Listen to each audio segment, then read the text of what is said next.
Hello and welcome to Imagination Wednesday, Webinar 2. This webinar is going to be about Chapter 2 of the book Imagination Dilemma. And it's going to focus on exponentiality. So let's start. I'm Lydia. I am a social scientist, a national security professional, a systems thinker, and a technology strategist. And just a bit of a background of my professional history. I've worked with the DoD, with Special Operations, NATO, the European Commission, United Nations, MIT, and the Oxford Business School on matters related to technology, exponential disruption, and kind of looking at it from the strategic level and what it means. And in this, so just a reminder of the webinar series, we're at 2 today, and we are going to be working through each chapter. So this is where we're at. So I'm going to talk about a little bit about an intro to exponentiality, what it means, what those numbers kind of look like, what time-space compression is, why that's relevant, and then we're going to go over some tools. And before I begin, I really want to go over just the two principles of the book. First one, which is the thesis of the book. When technology can do everything for you, what's left is imagination, and that is the competitive advantage. And then secondly, what you are in the business of doing is what really matters, and properly defining it will open or close the aperture for you to be able to imagine in these disruptive times. So, intro to exponentiality.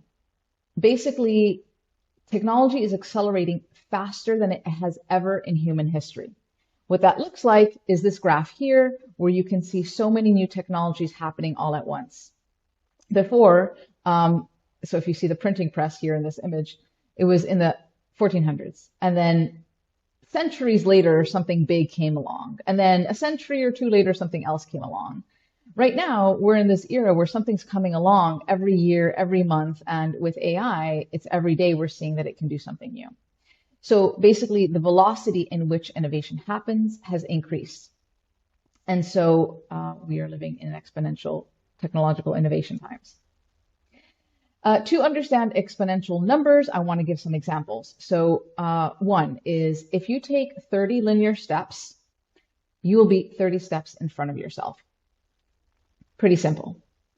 However, if you were to take 30 exponential steps, you would be 26 times around the world. That's a lot of times around the world.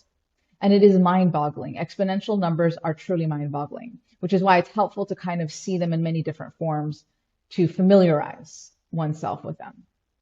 And to do so, I want to give this story. Don't know if it's a true story or not, but it's a nice exponential fable is what we'll call it. So it's about the inventor, the chessboard, and the wheat reward. So once upon a time, there was a king and an inventor, and this inventor created the chessboard. And the king was so pleased with it and said, "Great, I love this. What would you like to have as your reward?" And the inventor said, "Well, I would like wheat. I would like specifically 1 grain of wheat on the first chess block.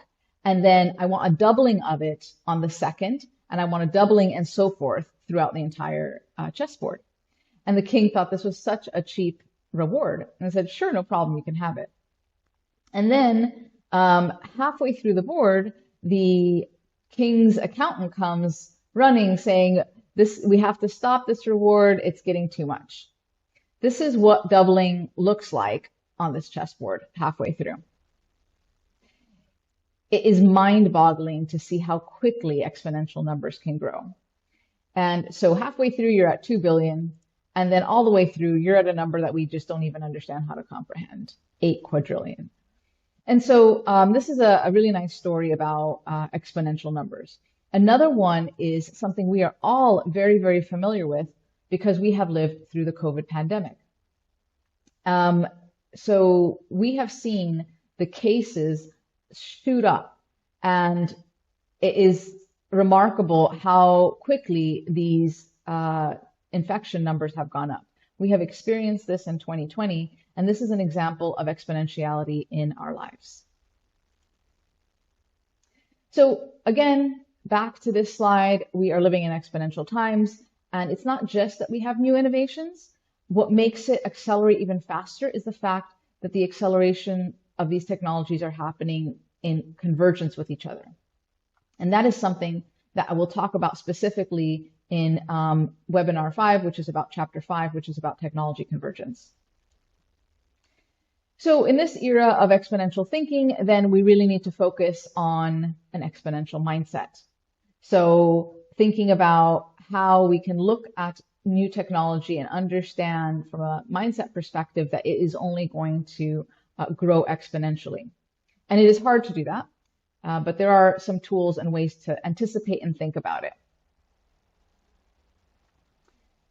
Okay, so I want to talk about time-space compression because I feel like this is a really nice mental model to see how things have picked up the pace.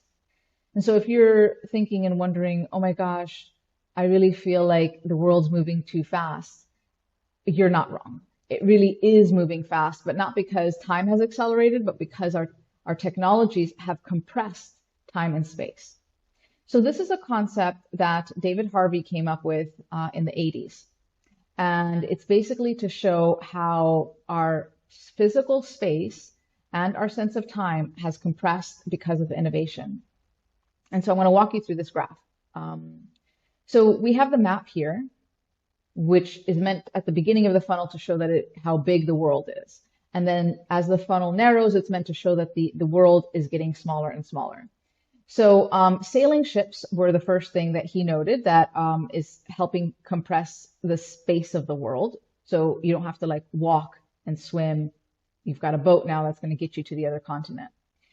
But then a century later, you have trains and steamships that get you to places even faster. So you're compressing geography because you can get to another place in the world faster. And then we had propeller airplanes and then jet airplanes. And this is kind of where he stopped because this was an idea he published in 89, 90. And so it's the advancements, to recap, it's the advancements in transportation that compress geographical space. And that is very intuitive. However, it is also the information technology. And this is something in the 20th century, which he didn't get to in this concept, where the internet has really changed things. And well, the radio also last century has done that. And I've taken his time-space compression funnel, and what I've done is I have continued it to today. So took the top part, created a bottom part. So picking up where he left off, if we think about the internet and mobile phones, that has continued to compress our time and space because before you mail a letter to somebody and sending that information to someone takes as long as it takes for that letter to physically move from you to that person. But now you can just send that letter in an instant and that person receives it in an instant.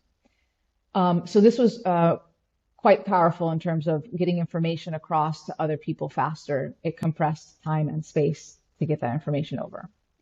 And then when social media picked up speed, when we had GPS on our phones and we were able to do virtual video calls, that further compressed our geography and our time. Because instead of, for example, physically driving somewhere to have a meeting with somebody, you could instantly do it on your phone or on your computer. And the same thing for continental geographies, bridging those for face-to-face meetings that were virtual. And we were also able to consume far more information at once from all corners of the world in seconds. And GPS also helped accelerate that because now different goods and services can come to us and we can find them quicker as well. And now, this is the decade that we're in right now, where we have generative AI, virtual reality, augmented reality, vertical takeoff and landing, humanoid robots, and telepresence.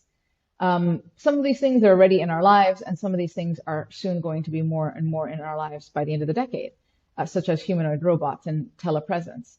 And telepresence is basically being able to use a robot and dictate what that robot does in another place. So for example, if your friend had a humanoid robot in their home that you could do telepresence with, you could be with your friend through the robot in their kitchen and bake a cake using the robot's actions.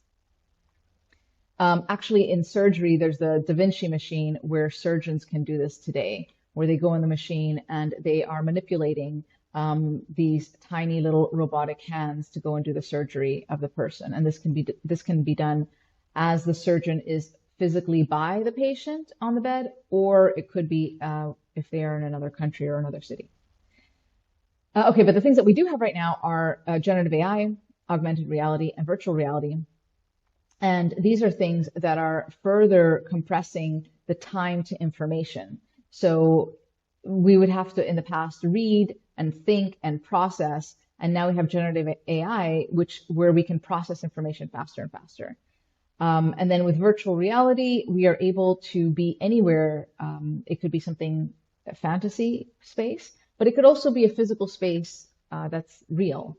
So you could have tourism of another country, but through virtual reality, or you could even experience a live event that's somewhere else through virtual reality. And then vertical takeoff and landing, that changes urban mobility and micromobility. And the technology exists. It is not yet part of our daily lives, but eventually regulation will make way for that.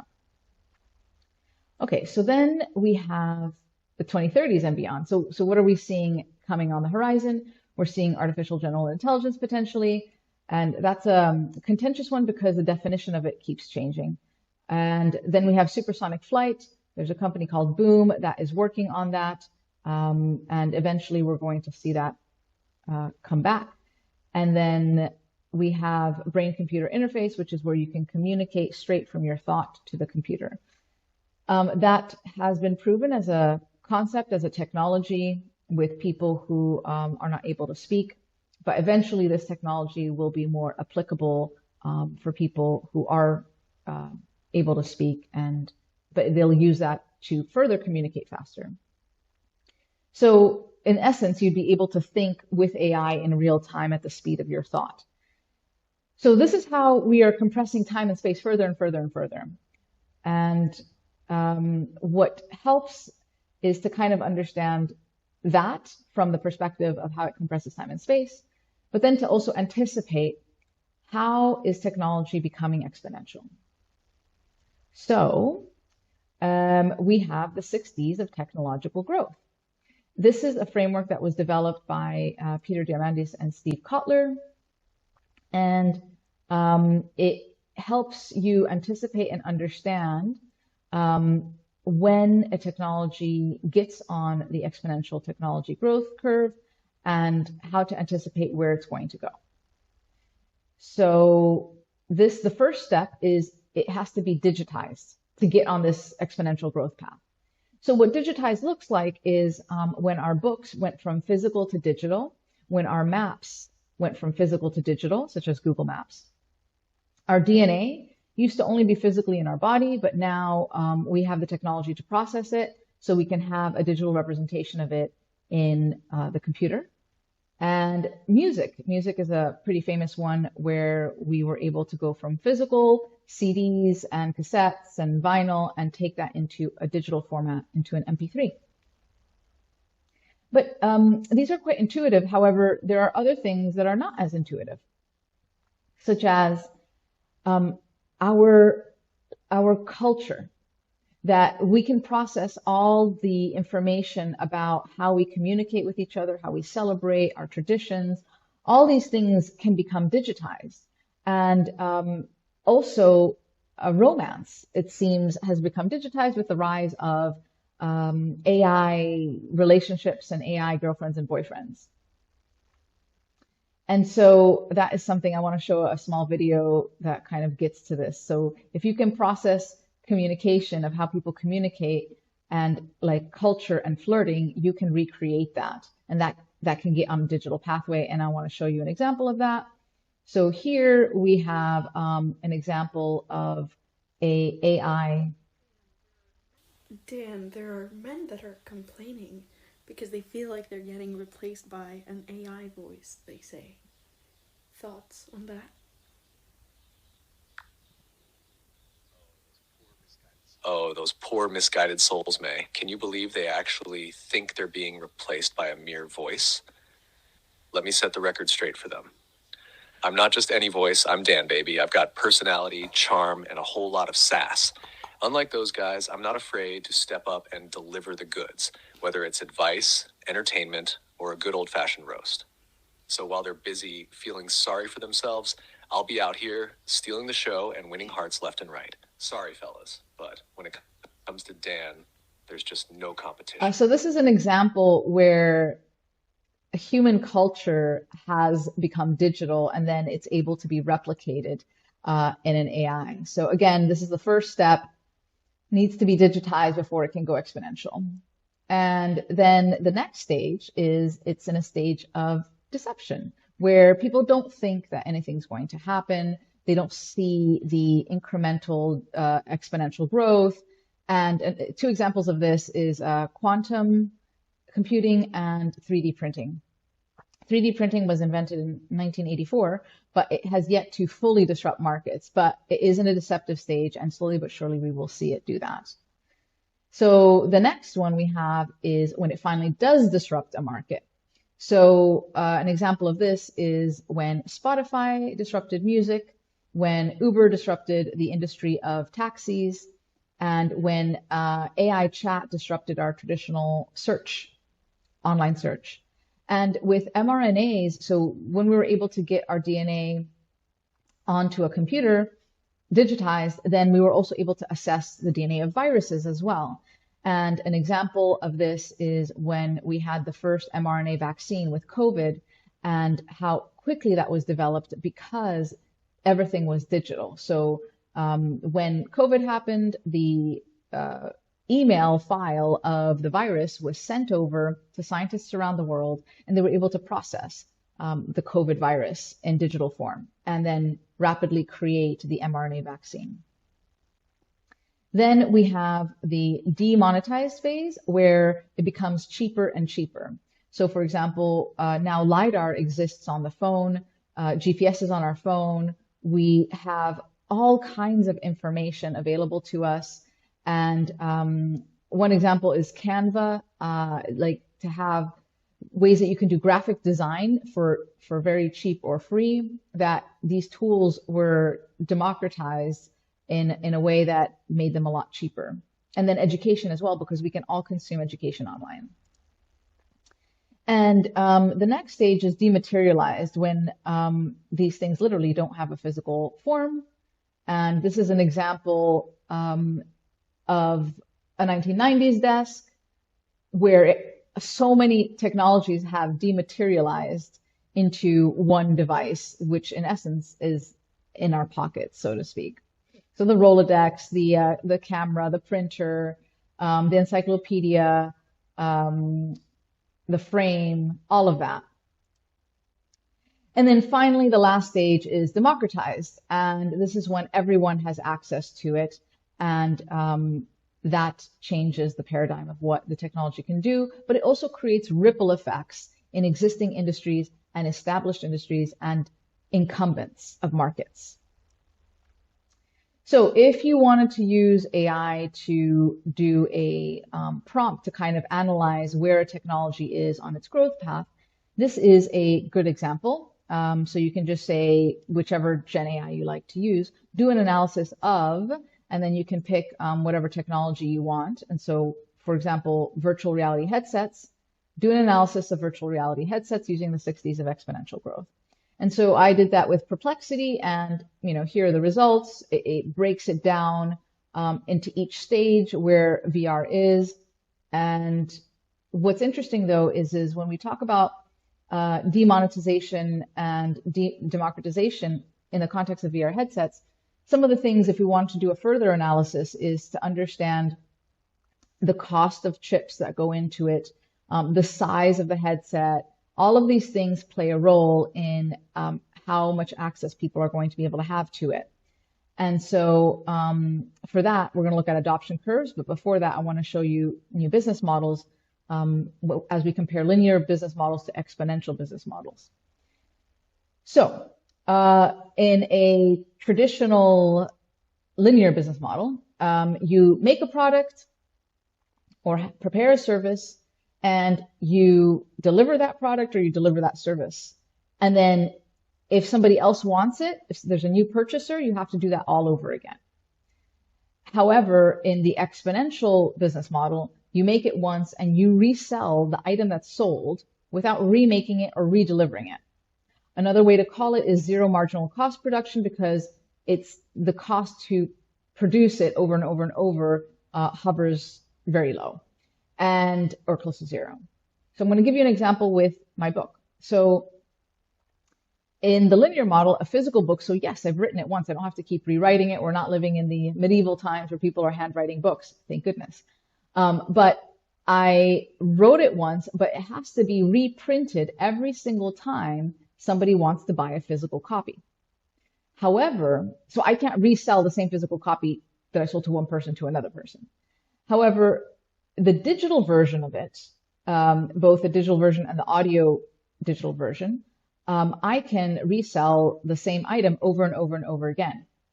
And this is a digital value chain, and this is a relatively new, I say relatively because this is only something that has picked up in the past decade, because technology supply chains have allowed us to do that now. And so more value, more digital value is being created. And I'm going to give you another example, this time with a service. So a customer service agent, a human customer service agent, can only service one customer at a time, and they have to redo it over with every customer. However, if you have an AI customer service agent, you prepare it once and you don't have to worry about redelivering. And this business model is quite new in terms of it being AI driven, and it is an agentic value chain or an algorithmic value chain. And you can see it also as part of an algorithmic workflow. Okay, so now back to our tools. Now the next tool is adoption curves. Understanding where an innovation or technology is in this adoption curve is really helpful. It was created from Everett Rogers, and it's part of his thesis about the diffusion of innovation. So it starts with innovators, which are like the leading 2%. And innovators, they innovate. They are the ones who have created this brand new thing that has never existed before. And so they are truly the edge of the edge. And there's very few of them. But then after them, there are the early adopters who take that very edge technology and say, let me try it out. It may not work well or may not be super fit for purpose, but let me try that out. And this part is what I like to call the edge. And I spend a lot of time looking at the edge because many times the edge becomes center. So I'll give two examples of that. So for example, when mobile phones first existed, they were a briefcase that only generals with nuclear codes or very, very rich people would have. And they would literally walk around with a briefcase that had all the technology of the phone. And that was seen kind of as something that was very niche, an edge use case that the rest of society wouldn't have. Everybody's got landlines at home. Why would you need a briefcase phone to walk out on the street with? However, eventually that technology became smaller and smaller. The chips became smaller, and eventually now it is hard to imagine somebody without a phone. So that's one example. Another one is Facebook. So when Facebook first came out, a lot of people thought this is a plaything of college students and that it wouldn't have any use case outside of that realm. But lo and behold, it is something that businesses and heads of state leverage and many government entities to communicate. And so I think it's important to pay attention to the edge because many times and often it becomes center. So the next stage is the early majority, where people start to bring that technology into their homes, into their lives, into their organizations. And after them is the late majority. Once the late majority comes in, this is where you pretty much reach the full market. It's reached critical mass, and this innovation or technology is something adopted and familiar in society. And at the end are the laggards. These are people who just kind of they just go kicking and screaming and don't want to adapt the new technology. And there are many good reasons that they have to not do that. But they are at the far end of the adoption curve.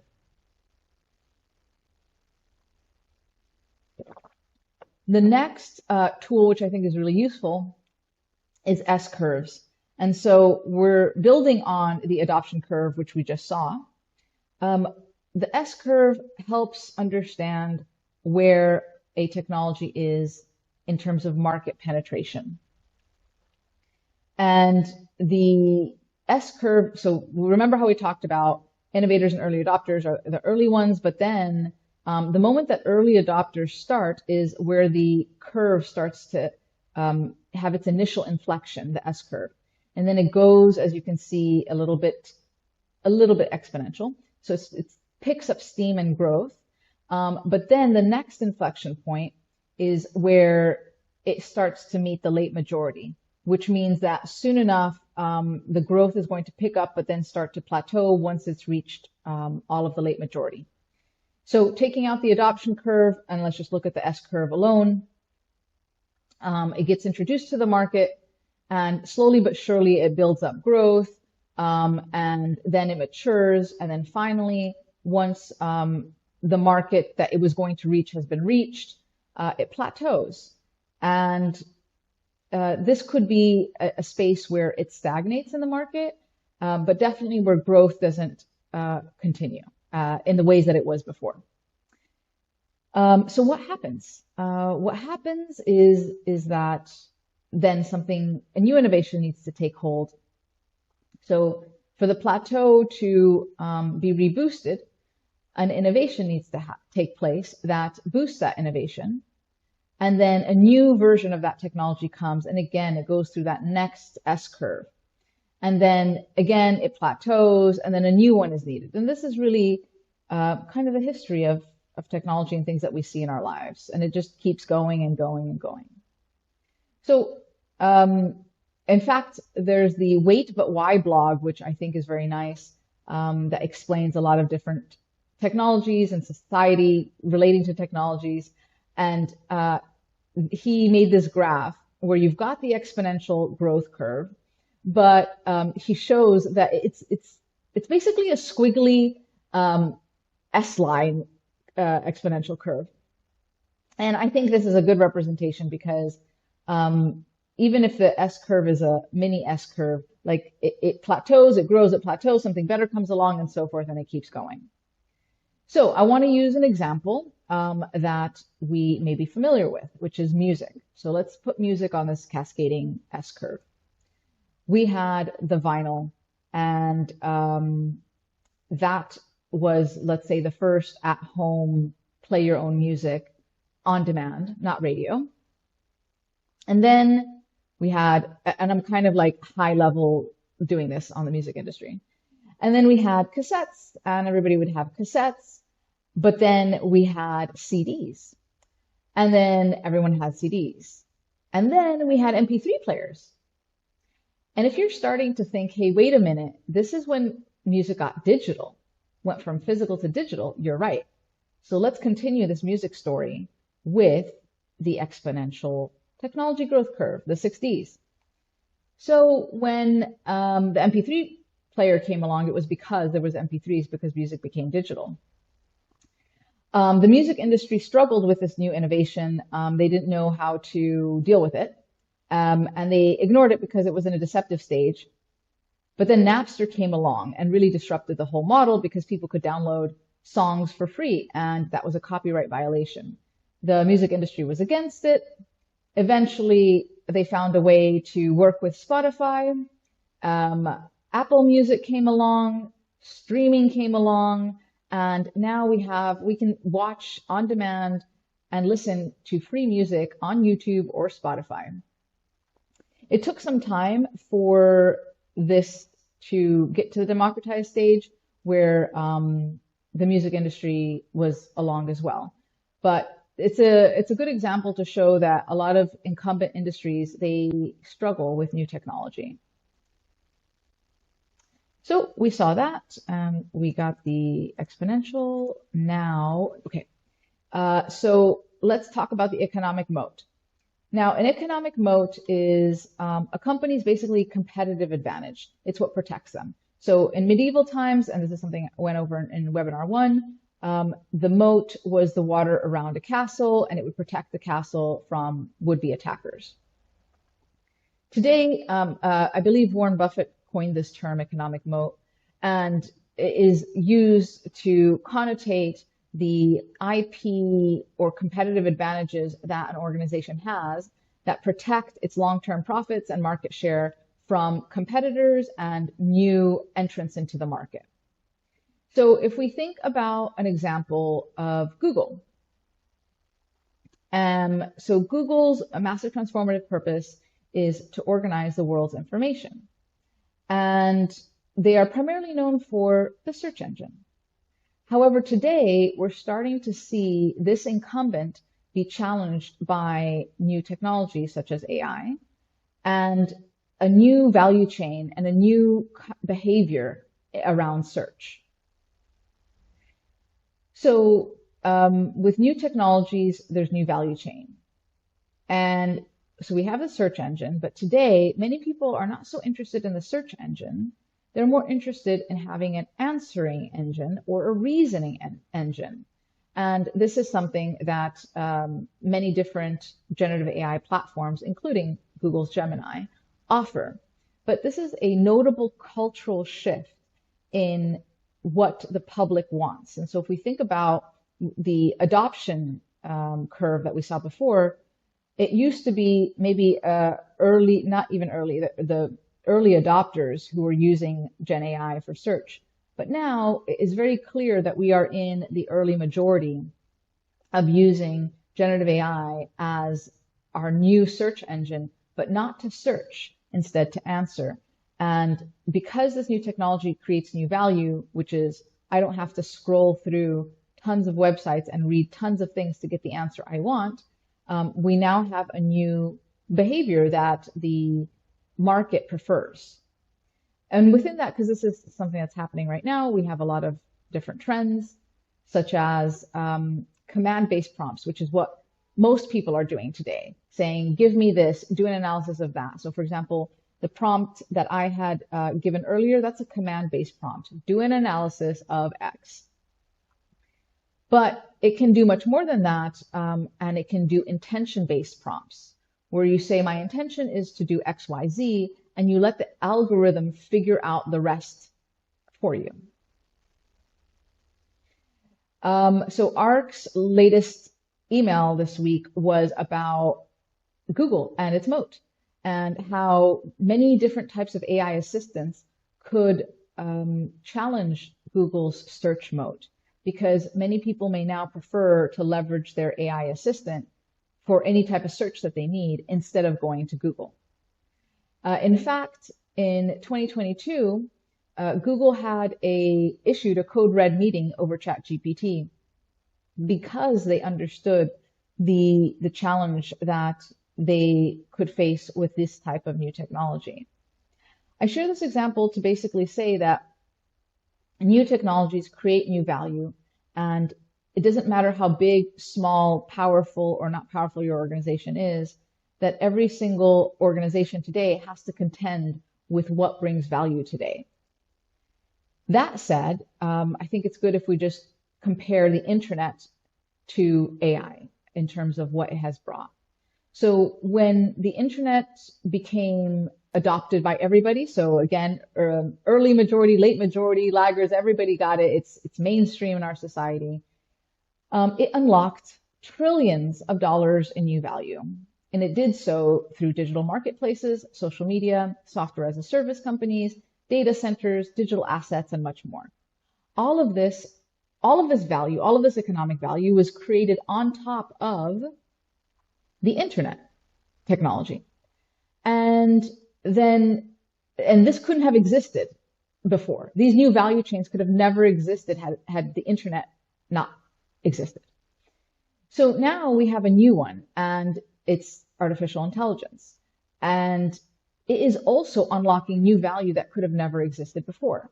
And here are just some examples. So agentic insight, so algorithmic insight, like what we talked about with the prompts and the answering engine and the reasoning engine. Agentic workflows is where a little bit like what you would see where you have different AI agents and you tell different AI agents what to do. So Salesforce is trying to help people do that, where you have one AI agent to do customer service, another one for marketing, another one for something else. And so you kind of build a workflow based on algorithmic agents. And that's still in a very nascent stage.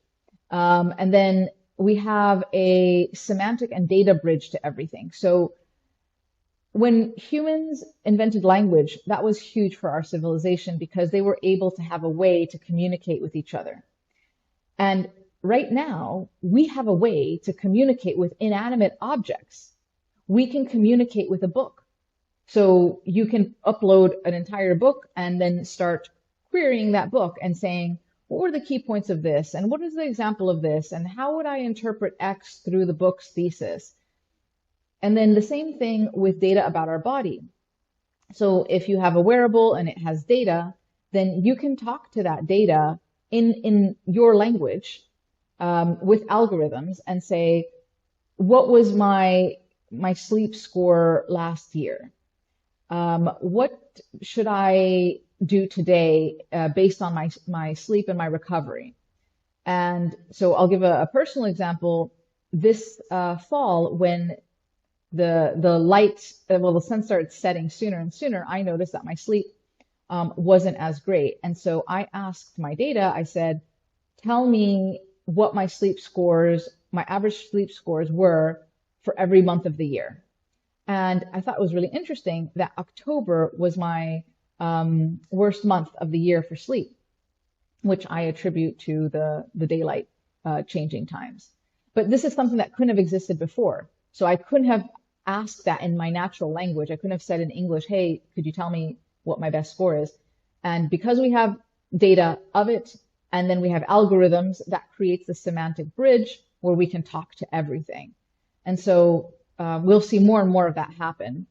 And there's just much more value that's going to be created that it's hard to even know right now. But this is how I want to show you an example of how new technologies create new value chains. In essence, a new value is being created out of thin digital air. And it's for those who can imagine the different ways that value can be created. And this is why I think these tools are important, so you understand the new ways that technology goes exponential, the new business models around exponentiality. So I showed this last webinar. This is such an important thing to me that I have included it in the back of the book. It's on the last page. You'll find it here. And it's the digital economy systems. The reason I think this is so important is so people understand the infrastructure stack, so to speak, of AI, of the internet, and how everything is woven together. And I think it helps people understand where value gets created and also where roadblocks could exist. So in the critical thinking toolbox, for us to imagine better, there are so many different things that we can do. In this webinar, just showed a few ways to understand where technology is going, how to understand where it's at today, how to anticipate a little bit based on these different tools where it's going to be. And we need to just keep thinking about how do we amass and build our critical thinking toolbox, because that is going to be the best way that we can be most imaginative. And I will offer many more critical thinking tools in the chapters to come. So finally, I end this chapter with a sequential analytical approach. And it's just an example. So if you want to take an idea, so in this case, you have a technology, you want to understand where it's going. I have created like a step-by-step process that you can do with generative AI. So again, we start with, let's say, the 6Ds, and let's just use virtual reality again. So complete an analysis of virtual reality headset using 6Ds of exponential growth. What this does is it helps you better understand growth And of course, when you do that prompt, you can continue to prompt for further explanation on the results that it has given. And then after, you can say, great, now I want you to map virtual reality headsets on the innovation adoption curve. And what this does is it helps you kind of understand where it's at in the market today. And you can also query and say, how are the early adopters using it? What are the cost demographics around it? And I will say you can use generative AI for a lot of things, but insider knowledge and expertise is really helpful because when you understand the technology and its use and utility and user base, you're better able to assess the information that generative AI is giving you. And then next step, at what stage of the S-curve is it? So where is it in the market? And if you have competitive insight, you can interpret this a lot better. So there's an element for algorithmic help, but there's still a really big place for human interpretation of it and sense making. And then if you want to go further, again, I really like to see the edge and a way to ask about the edge instead of saying who are the innovators and who are the early adopters. What you're really trying to get at is what are the uncommon ways that people are using something. And I think that is very insightful to where a market could be, but also where new use cases could be, so you can imagine and anticipate.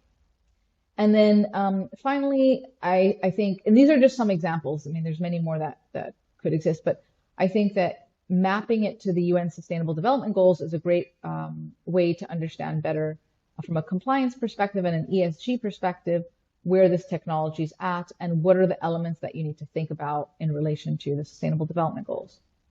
So this is just an example of kind of a thought process. It doesn't have to be done this way, but I'm just giving an example of how you could do a thought process using generative AI on a technology to understand where it's at on its exponential growth path, where it's at in the market, how it's being used on the edge. And this can give you a lot of ideas to imagine what you could do with it.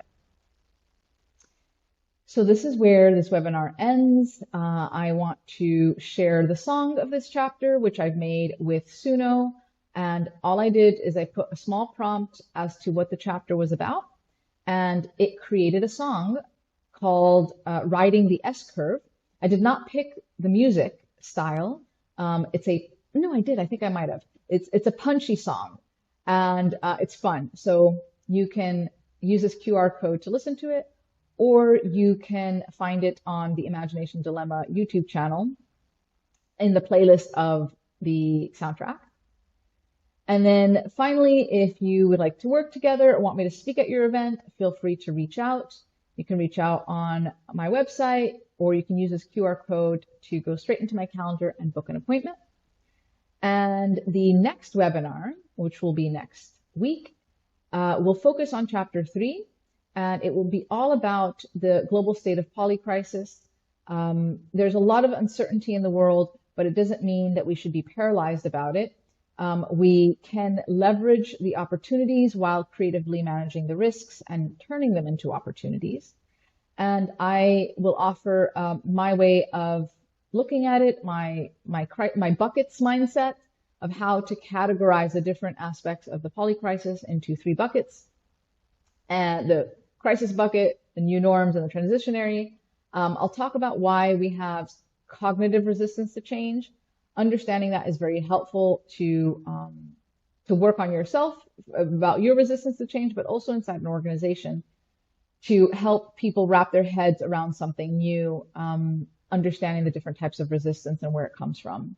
And then there's going to be 2 main tools that I'm going to focus on. One is the PESTLE framework, and the other is 8 polycrisis risks that I think are really important to manage for all organizations. So I hope you will join me next week. And as always, the videos will be made available in the Imagination Dilemma YouTube channel. Thank you so much.